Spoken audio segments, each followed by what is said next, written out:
Hi, I'm Jarrett Fuller. Welcome to Scratching the Surface.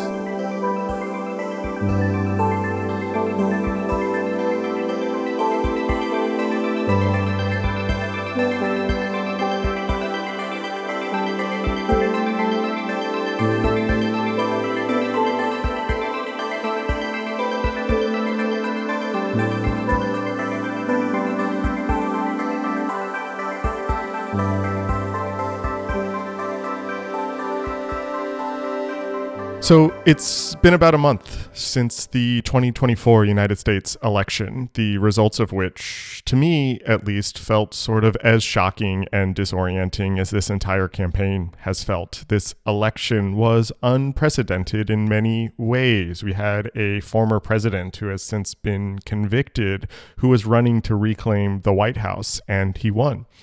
The current president dropped out about 6 months ago and was replaced on the ticket by his vice president, who ran this speed campaign in the last few months of the election, going to raise more money than any campaign in history. There were 2 assassination attempts on one of the candidates. I could go on and on.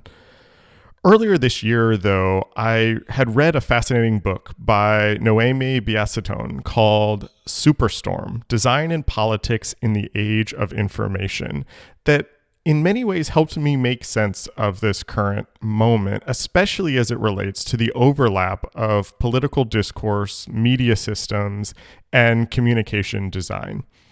After this very strange campaign and after this strange year, I wanted to invite Noemi on the show to talk about both her book, but also this election through the lens of media and design.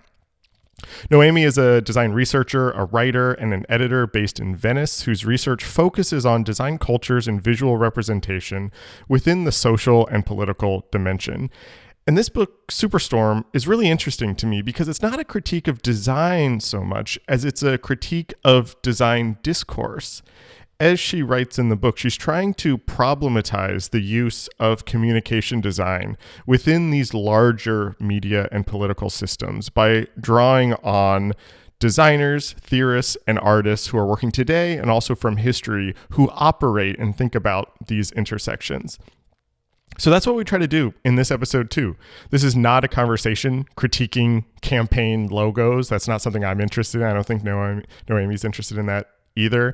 We're not trying to explain why Kamala Harris lost and Donald Trump won.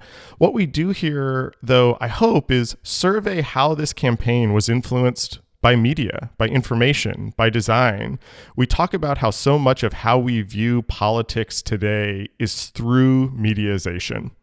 We also go back in history to look at the increasing entanglement of media and visuals in political discourse, how propaganda in many ways is a lot like branding, and why communication design, as we often narrowly define it and talk about it, is increasingly out of place in this current political moment.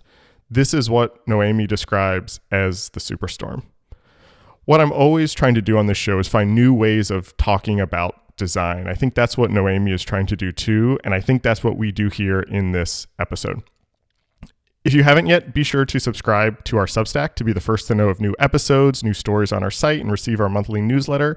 Paid subscribers get access to bonus interviews, like our recent interview with Alexandra Cunningham Cameron on the Smithsonian Design Triennial.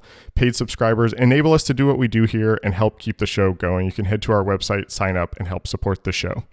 Thank you for listening, and here is my conversation with Noemi Biasetton.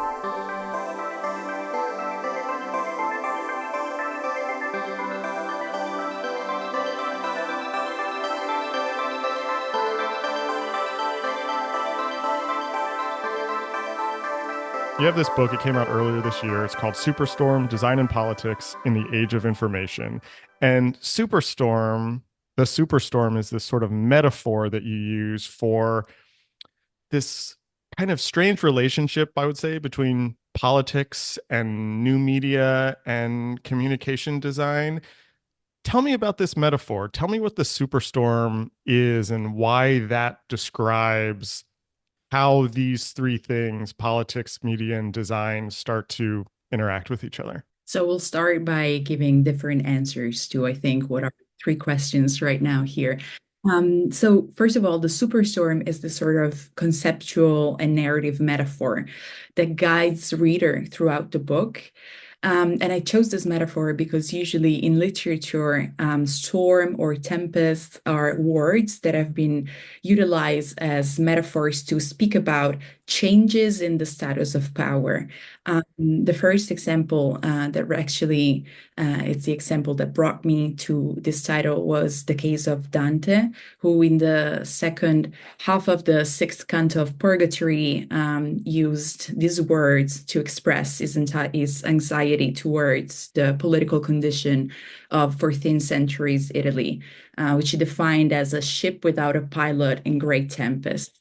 And then 3 centuries later, in Shakespeare's The Tempest, we have all of these characters, Prospero, Milaranda, Ariel, Caliban, Antonio, who are in pursuit of power, be it over the land, other people, or even their own destiny. And another book that I really love, which is The Lord of the Flies by Golding, as a chapter, the ninth one, in which a violent storm batters the island immediately after a group of surviving boys murders one of their own. And so the storm becomes, in Golding's view, a point of no return, um, which marks in a way the border between the before and the after, upsetting the known order forever. So I really wanted to use this metaphor to talk about this relationship that has increasingly intensified over the last 60 years between the world of new media and the world of political communication. And in a way, I think that the superstorm consists of a great deal of communication processes that are always evolving and in which communication design plays a pivotal role. Hmm. The thing that I question in my book is, if communication design plays a pivotal role, do communication designers play the lower the role of the leader in Right. guiding processes? And so I'm kind of interested in looking at how designers are dealing with the superstorm, trying to cover a few case studies that kind of talk about the way that we live through images, the way that reality and our political reality is shaped by images, and trying to Hmm. see how are designers dealing with this complex force that has been evolved over the last 60 years. I want to get into some of the big ideas in the book and some of the things that you sort of teed up there in that answer. But I do think it's important to acknowledge we're talking about a week and a half after the United States election that was unprecedented in many ways and shocking and disturbing, every negative adjective that you can think of. Yeah. And the reason I bring that up is because you were starting to say how fast this media is changing, that this evolution, this connection between uh, the political project and the media project is constantly evolving. And this book came out at the beginning of this year, 2024, but you started working on this as part of your PhD thesis in 2018, sort of did a lot of this research 18 to 22. And I was looking this up before we started talking. This book became available in the United States on June 16th, Mhm. 2024. 11 days later, June 27th, was the first Biden Trump debate that Yeah. ultimately forced Biden out of the race, which was in many ways a media event and a media story also. And I say all that is I'm curious how much has changed since this book came out. How, now seeing this election, seeing the results of this election with this historical research that you had done, what were you watching? What felt new on the media and design side in this election that kind of always was feeling new and different? So the first thing that I would have to say is that every time a year passes by, the day of my dissertation, my PhD dissertation, I always feel I want to introduce a new case Right. study into the book. You have to imagine that when I gave my dissertation, it was the autumn of 2022, and Giorgia Meloni just won the presidency here in Italy as first minister. So this was a time where I was like so sad that I couldn't have Right. the Right. course. I had to stop the case studies in 2020 because I had to take 1 year and a half in order to write. And so the last case study in my book stops at 2020. And this is something that I've spoken to with my supervisor, and we were dealing with all of these things that you were saying about continuously including case studies Yeah. into. Yeah. Now, this is something that really deals with the superstorm because it is a never-ending force and a growing and evolving force. It's something that cannot be tamed into a Right. book.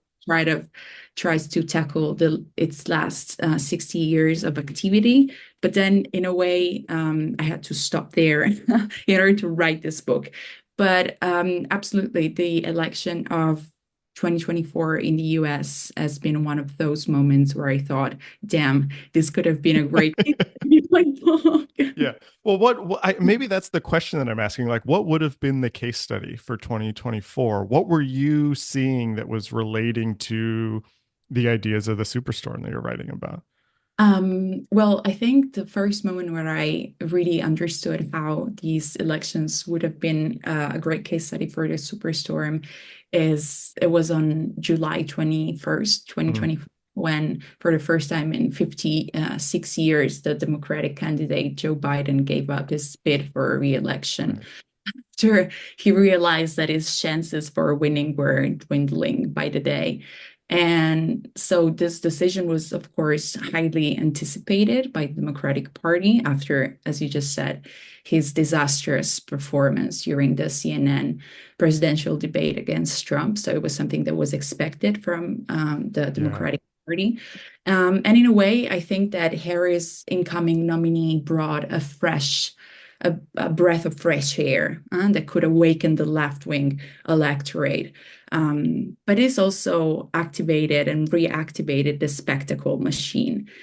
So Mm, I think that one of the great expectations hanging over the Democratic candidate was to turn the tide of an election that was deemed boring and trapped in a geriatric circus and mhm, mhm. trying to surface the issues of the election from the blanket of media fog. So, um, in the 5 months that Kamala Harris had in order to create her campaign, she faced a pulse-pounding campaign. She was only given a few months to establish herself as a public figure, and this is, in a way, something that we have never seen in the U.S.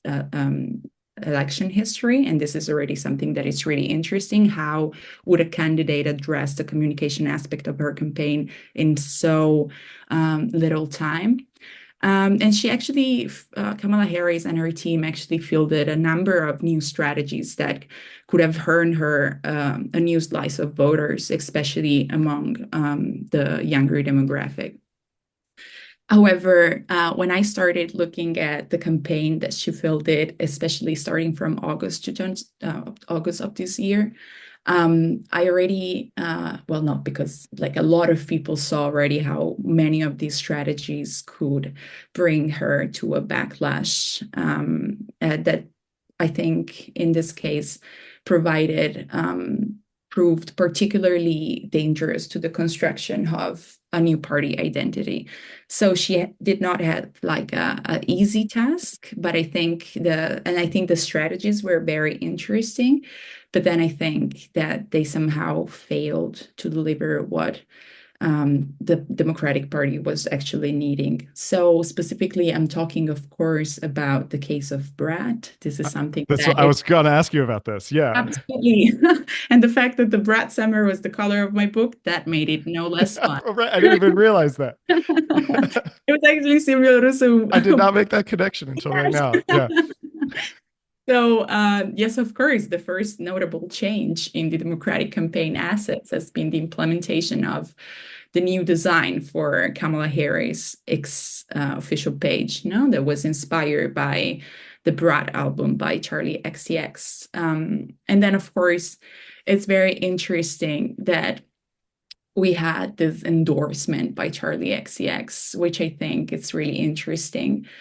Um, I think it's so interesting that if we adopt the interpretation of the Brat cultural phenomenon, it appears very obvious that the same endorsement to Harris by Charlie Mm, XCX cannot be read as a canonical support hmm. from an artist to a candidate. We didn't see Charlie XCX perform at a rally or at and DNC, but it was rather a joke in and of itself. And then, of course, this is because the personality, the brat lifestyle that was projected onto Kamala Harris did not mean that we would have Right. seen Kamala Harris approaching a brat lifestyle. So, in a sense, the adoption of Kamala HQ page on X of the brat aesthetics really fits the chaos that is the superstorm, and also fits the dictionary definition of a meme. It was a big inside joke, but it was interesting that the communication team of Kamala Harris picked up on that joke and made it into an official campaign line to be carried out for a few months. That was kind of interesting. You write in the book sort of with your frustration of critiques of the kind of visual design of campaigns. And so I want to be clear, I'm not asking for that right now. And I'm not interested in that conversation either, frankly. But you write in the beginning of the book, you say, communication design has been struggling to find a new agency in the Western political landscape of the last 15 years, causing a stalemate that prevents design from interacting with it. And I think this speaks to what you're just talking about because I'm sort of, as I reflect on the last 6 months, I'm I'm sort of interested in how little discussion there was about the official campaign branding this year. We sort of have arrived at the moment where designers have realized that this is actually a very small part of a much bigger system. And I think what Brat is speaking to and that green and the memes of it all, and you could connect this to all these stories about this being the election where old media is starting to die. This is the podcast election, going on these sort of long form discursive conversations that in many ways designs place in here.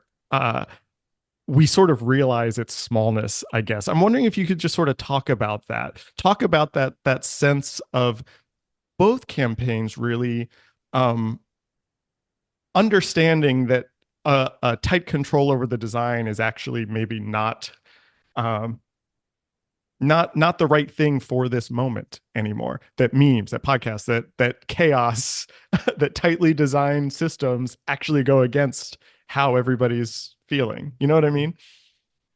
So I wouldn't say that branding didn't play a role in this election. Like, I think that in the Superstorm, what is really interesting is that we cannot say what works and what doesn't work, and we cannot have a clear projection on what will work and what will not.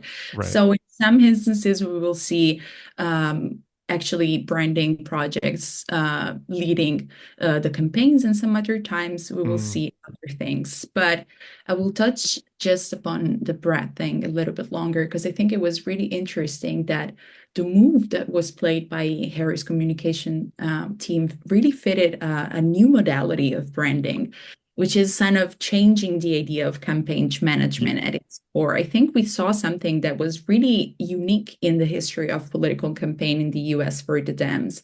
So if we look at the choices behind the Democratic campaigns of Obama, and Clinton, which I tackle mhm. in the book. In terms of visual appeal, we notice a strong imprint from the design team with the logos designed by Sol Sanders and Michael Burut, big names in the US scene.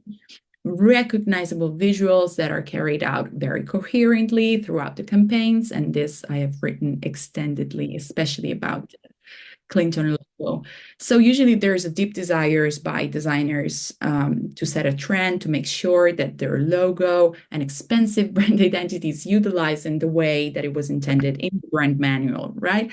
However, it is now, and not just because I say it, because a lot of people said it, it's remarkable how the classic perfectly made logo for Hillary Clinton in 2016 campaign proved to be not suitable for a Hmm. confrontation with a candidate such as Donald Trump, who went beyond all possible rules of the political game. So the decision by Harris to of the Harris communication team to adopt like a current viral trend and turn it into a recognizable feature of a political campaign is something that is very interesting in the political communication field, but it's not something new within the Right. contemporary communication strategies that are adopted by marketing teams every day. So in the last few years, we have seen and witnessed how many successful brands turned to use the specific online trends and or micro aesthetics, adapting their products to think or to this or that new upcoming set of visuals. We had it when we had the Barbie slash Oppenheimer, and every brand was trying to hop on one of the brain in order to Right. be in the role of TikToks, in the role of your For You page on Instagram.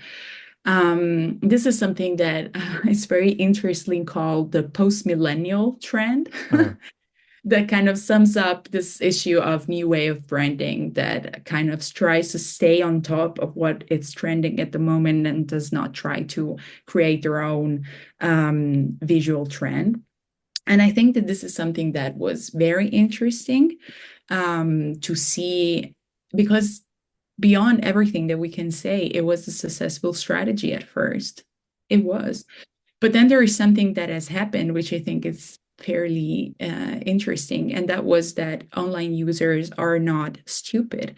And of course, a lot of young voters and people from Gen Z started to see that all of these video edits of the Kamala Harris with the coconuts and the song, were totally used to gain their votes, not to convince them Kamala was a good candidate for them. So it was like something that I think they felt betrayed by. This uh, is something that I'm really interested by because in my book, I really talk a lot about the process of the mimification of a candidate. And this is something that we have seen with Kamala Harris as well. In the book, I talk about a prime minister of Italy who entered this huge meme game by online users. What is interesting about the mimification of a candidate is that, well, first of all, we have to have a candidate which is new. This is something very interesting and mm, very specific. We have to have a new candidate that users can project their own right. visual onto. So the candidate in Italy was very new, and Kamala Harris surely was not new to the Congress, but she was new internationally. She was Right. new as a president, a running president. So the users really felt interesting the fact that she said some things during some of her speeches in the Congress and started making all of these memes. But then when you as a campaign team take the process that was built bottom up and try to put it top to bottom, it Yeah. doesn't. It might work for the first month. We had this huge media stir. Oh, Charlie XCX endorsed Kamala. Kamala, haha, how funny she is. Right. And that lasted only like about 3 weeks or a month because this is a process that you're taking out from the people. You're trying to make a very, very serious candidates seem unhinged. And this is something that doesn't work if you, communication team, are trying to do this. It works if the users are creating her online persona. But when you, as a communication team, are creating a splitting image Right. of a person, you have this woman who is on like during her rallies and everything, a very serious person trying to say that she is a prosecutor against a felon. So coming from the highest levels of the establishment possible. And then you try to build this like unhinged sort of funny persona on the internet. These two personas do not match. And this is something that would have had a backlash eventually. Imagine if she won. Imagine if she really won. This would have backlashed on her. This is something that I think users who were not happy about her being in the White House, or unhappy Dem voters, would have used against her. You mimify yourself, you have to expect the Yeah. worst things possible, from online users, and respectfully, I think. You also write on the same page of that last quote that I just read to you, one of the main issues at the heart of this book is that the role of communication design within the processes that make up the visual culture of Western politics has been rarely problematized. And I think you're starting to speak to that problematization a little bit. I want to hear you talk about that a little bit more, and why you think we need that. But I want to just throw in another example, not to overcomplicate things. Oh, no, go, go. But I think what you're saying about the backlash makes a lot of sense. And this is something I thought a lot about in 2016 with the Hillary Clinton logo and brand system, especially thinking about that in opposition to the Trump brand system. In that, what was always interesting to me is that you could sort of read into each of those whatever you felt about the candidate. And so if you thought Hillary Clinton was a very serious person, Secretary of State, Senator, former First Lady, she's going to get the job done, et cetera, et cetera. Of course, that kind of very coherent, structured system is a representation of her.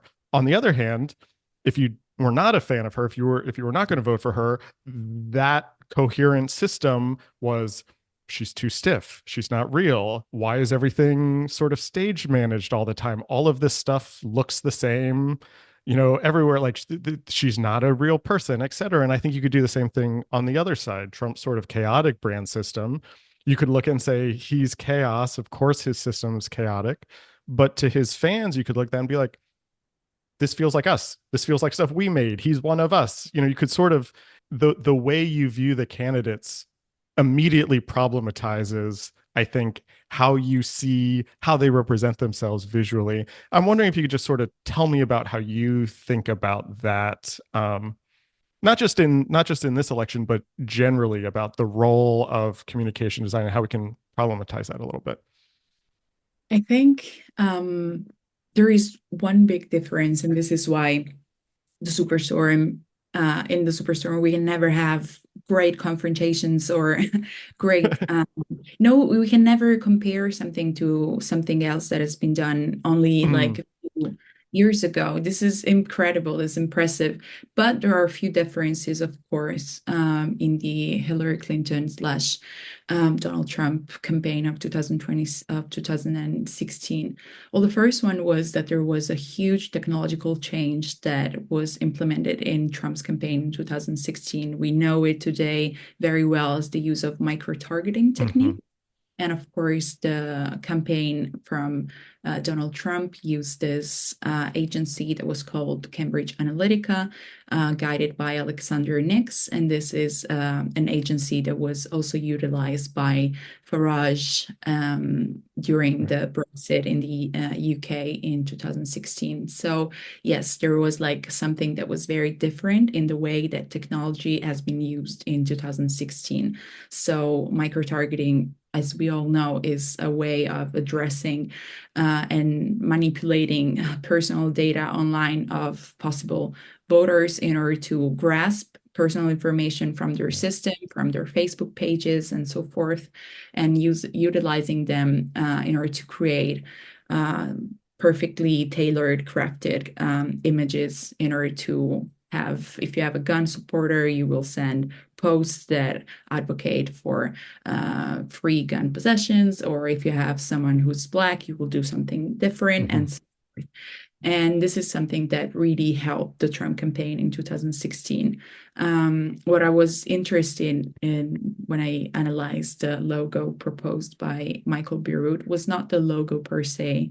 I always say that I'm not like a typographic here, like I Yeah. could never do a perfect analysis of what the logo, of how the logo was designed. It's not my role, and I would never do this. I'm more interested in the broader debate Yeah. that was carried out over the logo designed by Beirut. So we had a lot of complaints from a lot of very famous designers accusing Michael Bierut of not doing a great job when designing the H. The comparison was, of course, with the O, designed by Sanders for, which has no rivals to this day. It was a perfect logo because it was the perfect candidate at the moment.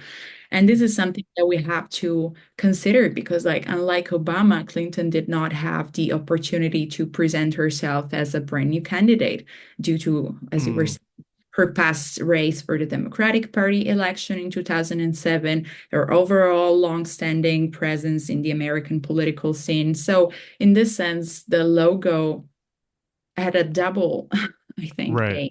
Right. One was to present her as a candidate, but one was to somehow erase her past, and Uh, try to make her. And then, of course, you have all of the scandal with Bill Clinton, and right. like this is Right. something that this logo kind of had to erase. They had to present her as a new person. But as we were just saying before, having this kind of long-standing candidates makes it very hard for people to like them. It's sometimes in certain cases, as I think the 2020 election, where you had a candidate like Joe Biden, who was very loved by the Dem community at the time, some not, but some also Right. represented security. And after the COVID time, it was a candidate that people felt like voting. But in some other cases, and especially if you're running against a new candidate like Donald Trump, this logo had to do so much, and it's not the logo itself that I think it was wrong. I think it was the way that Michael Bureau talked about this logo, the way it was something that was really interesting about this logo is that it was utilized in a lot of memes online. First, to mock the logo because it looked like a hospital sign, because it looked like, I don't know, all the sort of things that were said on Twitter at the time. But then it's also interesting because you still have people engaging with your logo. So it means that this logo that you have designed in a way made people talk about it, which I think is super useful to have people engaging in conversation about visuals, to not have them as like, passive spectators. If Hillary Clinton would have won, we would have had an amazing book, talking about how he made Hillary Clinton win, And I think it would have been extremely beneficial to have a book talking about the election campaign of 2016 from a design perspective, even if you didn't win, and what your logo did. Yeah. That would have been something extremely useful. But design only feels that their logo is successful if the candidates win. Right. There's something just wrong. Part of me is almost to be honest, like I almost don't care about the logo conversation of candidates because, and you mentioned this earlier, it is just one part of a larger media, technological, visual ecosystem. And you mentioned in 2016 with the Trump campaign, the idea of micro targeting. And you have throughout your book, and I kind of want to go back to some of the things you talk about in Superstorm a little bit. I want to go back through this history a little bit because the case studies that you talk about really revolve around what I would say are kind of four major technological slash media inventions or evolution: the 60s, the 90s, 2008 and 2016. So 60s is sort of television, the 90s is the internet, 2008 is social media, 2016 is sort of the micro targeting on social media broadly. We can kind of talk about those a little bit more, but I want to go back to the 1960s because this is where you open the book. Yeah. This is sort of you sort of frame a lot of the world we live in now as starting in the 60s. Tell me about why 1960 is a critical year and why that has set the stage for this media and political ecosystem that we live in today in many ways. So the 1960s have been this exceptionally special period of time where we had a lot of aspects of the social world colliding into one big explosion. And so people usually take the 1960s for as the beginning, as the starting point for the writings for a number of cases, a number of reasons. My case was the fact that in my case, I took the 1960s because it was a moment of time where we saw the personalization of politics first Mm. colliding with the birth of new media technologies and the diffusion of television in the US. And this is something that has profoundly changed the way that the Superstorm evolved. In a way, I try to mark a birthday of the Superstorm, and that would be the debate between John F. Kennedy and Richard Nixon in 1960. That was an amazing time when people started realizing how much the little makeup Hmm. that Kennedy started to wear, how he decided to take a look at the recording studios at CBS the day before, how he prepared so carefully with his at the time political advisor Ted Sorensen in order to prepare, and also the fact that it was exactly John F. Kennedy who proposed to Nixon in the first place to have this sort of debate after a Right. a very hard campaign in the summer of 1960. So John F. Kennedy was very well aware that his persona on different type of media was constructing a very appealing image of him. This was not just done by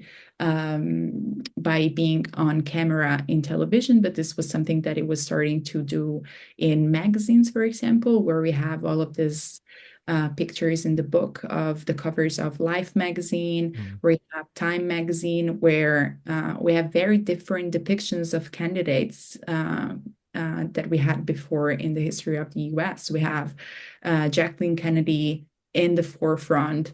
So this idea of just letting your family be sort of your image, this way of presenting yourself as the new candidate for the Democrats, of being this sort of veteran, but writer at the same time. So it was very interesting how he constructed. It was the first, actually, also candidate who was on a talk show, on a night show in the history of the US. So we can already see how he started Hmm. to create this persona, this personality that was not necessarily tied to him, but it was successful for his media image. And in a way, the debate that was held in September of 1960 was the sort of pivoting time because after the presidential debate of 1960, there was this huge debate that was carried out through newspapers, but also on television uh, that actually started from this question. Why do people who looked at the television debate think that Kennedy is actually the person who did the best? And why did people who listen to the radio think that Nixon is going to be the winning candidate? And so a lot of people that were starting to study the role of Hmm. images in contemporary culture in the 1960s started to understand that pictures had a real effect on the life of citizens and of voters. So this is a huge, Yeah. huge important time for my book, and also because, of course, in at the same time in California, the first computer technologies were born thanks to ARPA and all of the other agencies that were established by Eisenhower in order to make the US win the space race. So this is a collision of time that was exceptionally interesting for studying the relationship between communication design, political communication, and new media technology. I mean, in many ways, it goes back to the beginning of this conversation. It's the beginning of the memifying of a candidate, where a persona is constructed in some ways, and it seems to me this really gets supersized a couple decades later in the '90s, beginning of the internet is getting a little bit more part of our culture at in the early stages there. But you talk about this idea of the pictorial turn, which comes from the critic W.J.T. Mitchell, who wrote about this in Art Forum in 1992.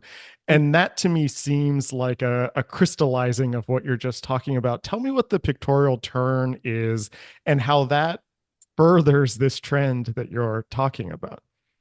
Yes, so in the 1960s, we just had a few scholars who were actually interested in studying images from a sociological standpoint and anthropological standpoint. And a lot of designers were well aware that their work had an impact on people. We had the First Think First manifesto and a Mhm. lot of other people who started to think about what they, as workers, people who work with images, had their responsibility in their work towards clients and people.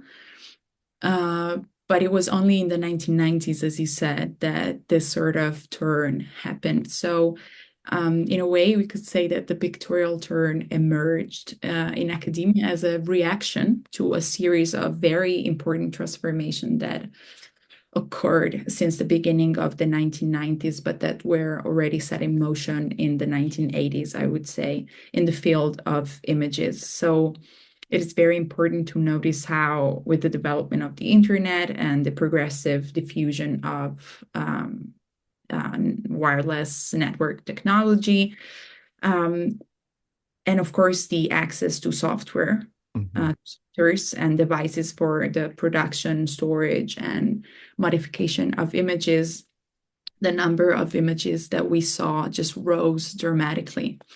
And also, another key aspect, I think, for the development of the pictorial turn was that since the 1990s, many broadcasters started to, and this is something that we do not think immediately when we talk about the pictorial turn, it's something that is that many broadcasters started to build transnational TV networks, which allowed them to have a larger reach and gain an increasingly globalized audience. This is something that is extremely important because thanks to this sort of things, in Italy, we saw the downfall of the Twin Towers and a lot of other, images that we would not have access to just a few years ago, and made us part of the sort of global village that Marshall McLuhan envisioned many, many decades before. So this sort of explosion in the size of images in the Western world gave rise to a great interest for the role that images and more in general the visual sphere of our life as onto various disciplines, which never considered images as an object of study. And this is something that has happened to design as well. And this is why in the 1990s we sort of have most of the critical reflections that were made on, I mean, like in I magazine and a lot Mhm. of other places. Immigrate, yeah. Exactly, Yep. exactly. They have amazing issues that tackle what does it mean for design if InDesign, if Photoshop, if Illustrator take, hold of the creation of visuals. What does that make us? And what I think it's also very interesting is that the pictorial turn also came as a reflection on a process that is widely studied in sociology, which is the process of mediatization, Mhm. which is what we're basically talking. This is a concept that would sum up what we have said up to this point, is a process through which culture and society become increasingly dependent and intertwined with the media logic of a specific medium. So Yeah. Why does Kamala Harris produce certain images? Why does technology and micro-targeting work more than other strategies? Why doesn't the H from the Beirut campaign work as well? And Yeah. this is also something that I would 100% tie to the what happened in on July 13 of this year when we had Trump. That was when he faced this shooting in Pennsylvania in a rally. The fact that he raised a fist after he was just shot. That is media logic. Why do you do that? You do that Right. for the picture, and he was totally aware of that. And this is something that no algorithm can bait. This is media Right. logic, the way that you Yeah. bow yourself to what the media wants. And this is exactly what is happening to politics in the last 60 years. Why did Kennedy do that? Because he knew that Right. media was thriving to have this sort of images. Right. I didn't make that the raised fist is the same as Kennedy picking the color of his suit to match the Exactly. background of I the would say the so. set of the debate. It is that sort of intuitive logic.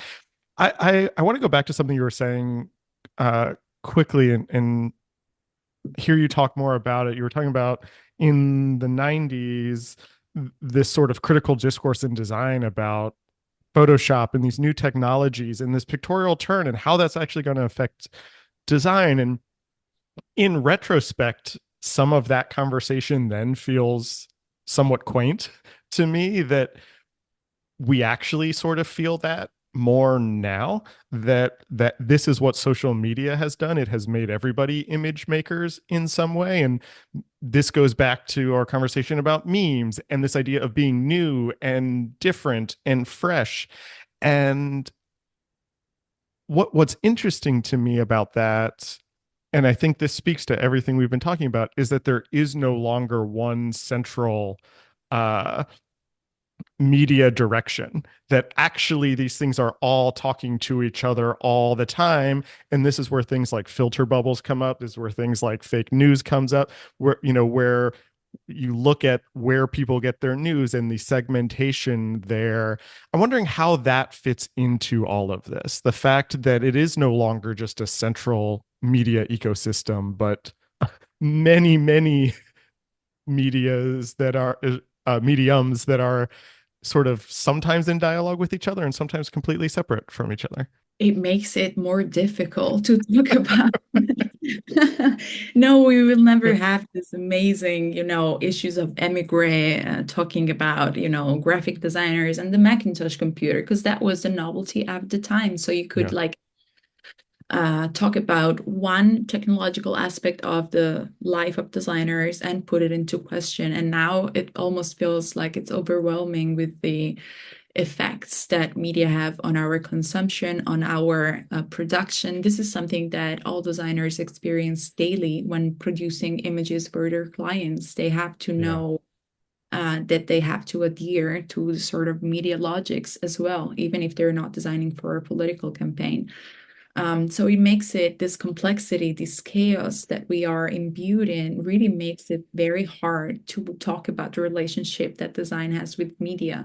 But I think that the most we try to escape from this critical debate, the worse it's going to be for our profession. I think that this is a very tough topic. I think it's a very complicated topic. I think it's something that we need to introduce to students more, for example, and not Mm-hmm. just let them have their own readings about this. But we Right. should, because this is the reality that we are living in. So even if we teach students to do brand manuals in 2024, they're going to be out there with clients who don't want to have this sort of things because, as we just said before in the Kamala, this is not something that is only applied to politics. This is something that has been applied to branding all over.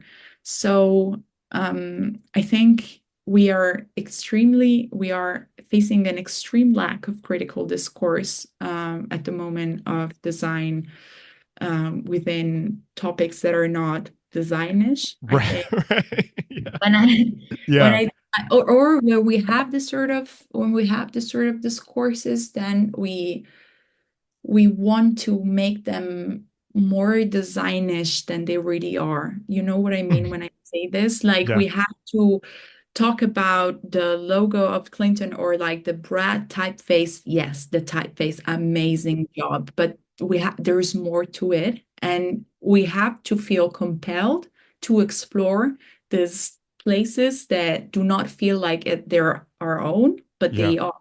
This is Yeah. something that for me is absolutely crucial at the end of the book.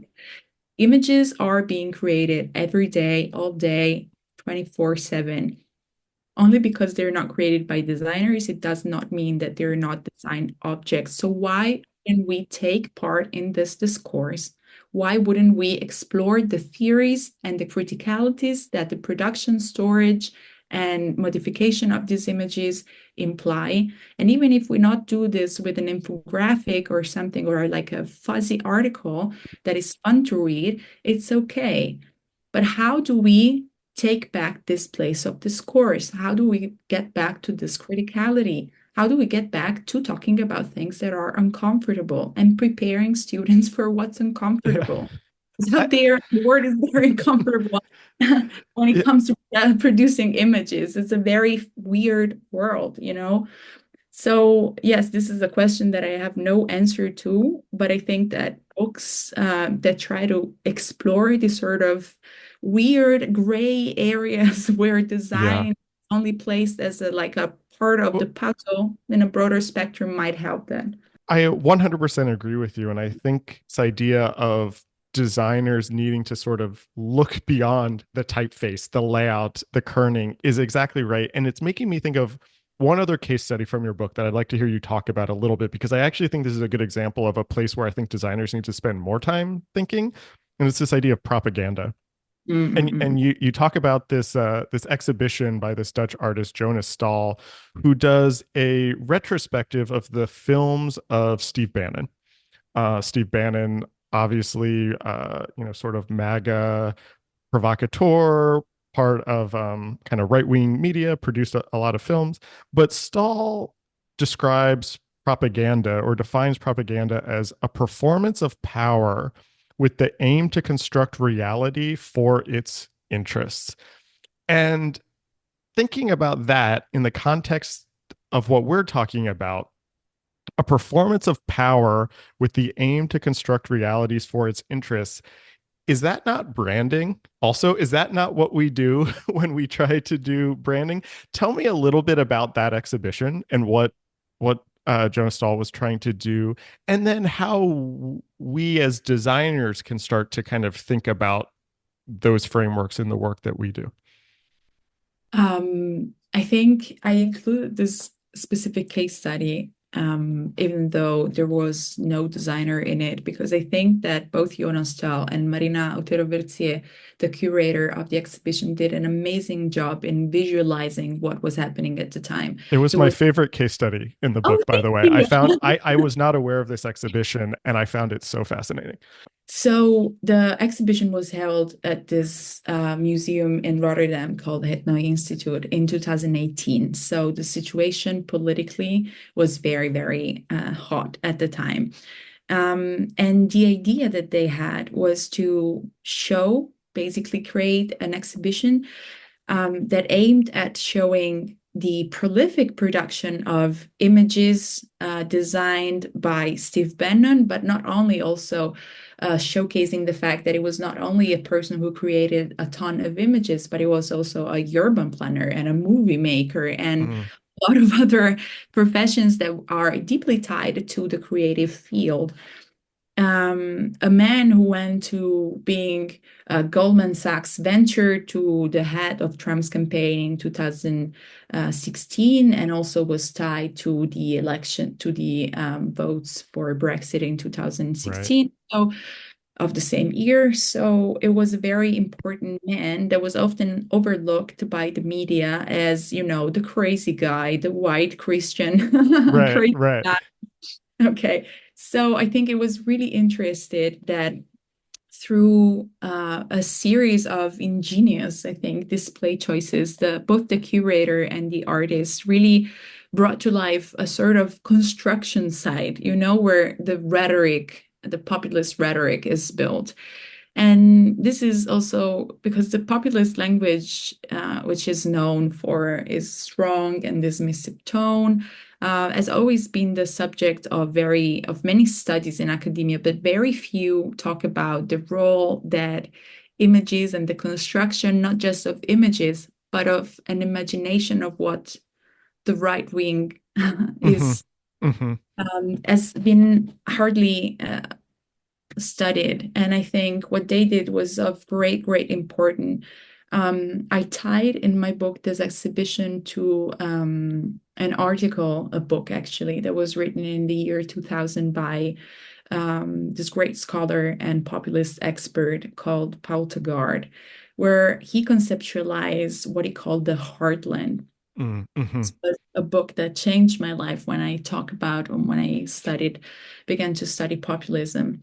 He basically tried to understand what populists often mean in their rhetoric. And according to the author, this heartland is an ideal place. So it only exists in the imagination of the Right. populace, in which a virtuous and unified population resides. It is inhabited by people that they can imagine are their friends. There are a few phrases and images that are being said. And so the fact that Poltergeist talked about this imaginative place that lives Right. in the head of populists, and the fact that Jonas Stahl was so precise in highlighting how we go from this imaginative place to Trump winning the election. And not just Trump winning the election, it was 2018. So we had all sorts of far right parties winning in Yeah. Europe.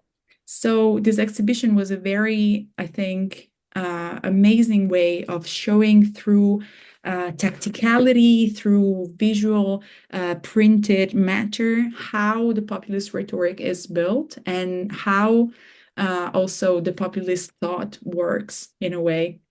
I want to use this idea to set up my last question, this idea of constructing a new reality, constructing an imaginary, that in many ways that is what, like I said, that is what branding does. That is what design does in a lot of different forms. We tend to think of design often, at least in the United States, we define it a lot as problem solving. You sort of get you have a client who has a thing, and then you solve that problem for them.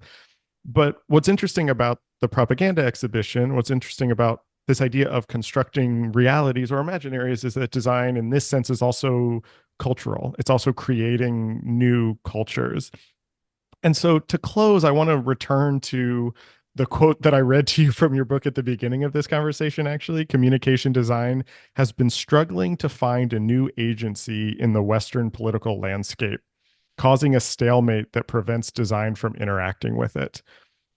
How do you see designers breaking that stalemate? What can we do to find that agency? How do we change how we think about our role in this increasingly complex, increasingly severe superstorm? And I say all that knowing that you close the book saying that you don't have answers and that you're not going to prescribe anything.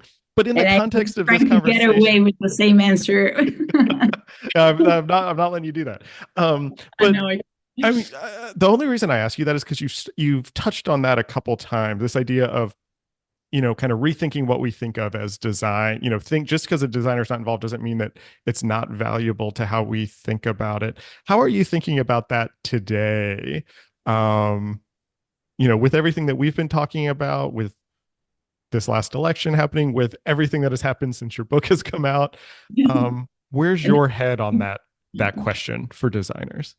mm, so in the book, I honestly um, try to give more like thoughts, concluding thoughts rather than answers. But this is also something that I do willingly. In the book, I talk about my not hatred, but I don't really like the manualistic approach to Right. design when it comes to theory and critical thinking. So it would have been really, well, it would not have been good for me, for myself, for what I'm doing to conclude the book with, oh, here's a list of things.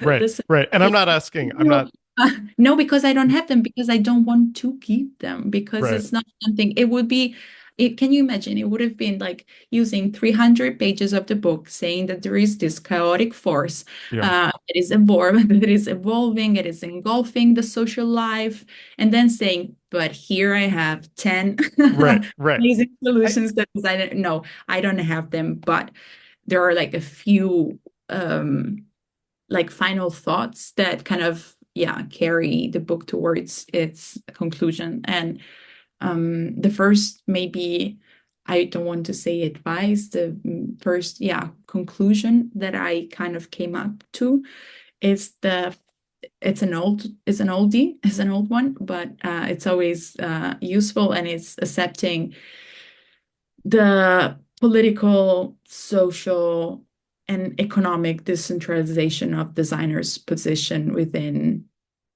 the superstore, and even more in general, I would say. This kind of represents, I think, the first step for a redefinition of the relationship between technology and the design practice. Because eventually, if we want to take out of the equation political communication, I think that this discourse would still apply.